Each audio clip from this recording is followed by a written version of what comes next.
something that happened in the NFL world. The Washington Commanders they fired the VP of content for controversial comments on players, Jerry Jones and Goodell. How do you feel about that? You know,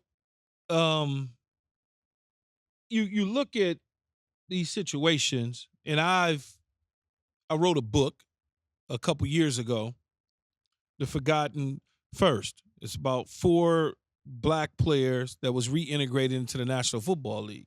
And there's a lot of disparaging things that went on during that time period of race, bigotry, and all of those sort of things.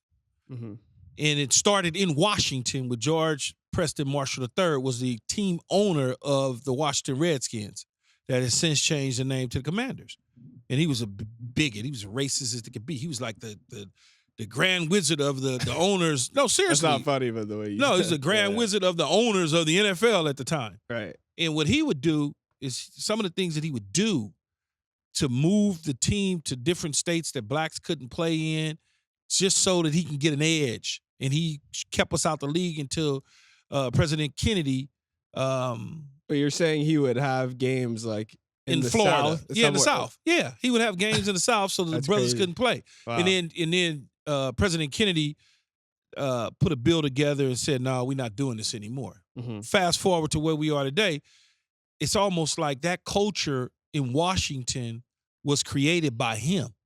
And it stayed there throughout all of this. And even Daniel Snyder went through this type of culture when he was the owner in Washington. Now, you thought that, hey, Josh Harris, great owner, Magic Johnson, minority owner, they come in, they're going to scrub the deck clean, which is true. But there's still a bunch of bad apples that's still in the organization that was leftovers that they got to get rid of. And this gentleman is one of those leftovers.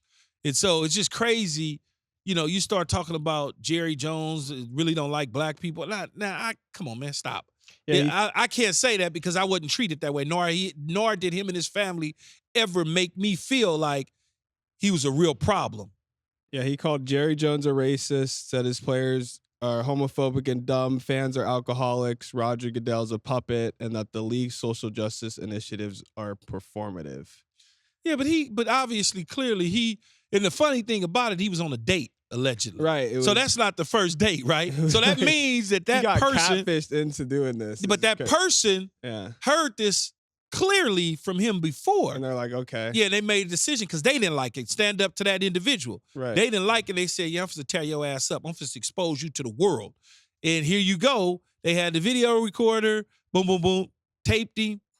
Now I don't know if he has a family or kids or nothing because I didn't really do any research on him. He's out of job. Yeah, it's over with. It's over with. Yeah, like you put yourself in that position. But this is the type of culture that has been going on in Washington. It's not all NFL teams, but I bet you could probably pick some other organizations that had some of those same issues. When I was at the Carolina Panthers, and Jerry Richardson, he was accused of doing some things that made you go, yeah, I could kind of, when I met him for the first time as a black man, just some of the things I peeped, I was like, I don't know about this dude. Several years later, they had to change the whole thing. They had to change everything. So I can see it. I hate it. I hate that it's happened under Josh and Magic's regime right now, but they getting rid of it. That's not on them. He was already in place from 2020 when they arrived and bought the team. But a good thing to be seen that they didn't stand for it and he got his ass fired. Did you ever have any problems in Washington, or it's been good? No, Washington fans is fine. I mean, you've seen like with Russell Westbrook, he always has problems with like the Utah Jazz and so I don't know. I never faced any racial remarks toward me in any of the stadiums that I've ever played in. That's good. But I've had batteries thrown at me in Buffalo. I've been called a bum. But not for racial reasons. No, not for racial reasons. No, I I could never say that I've been in the stadium was called something out my name.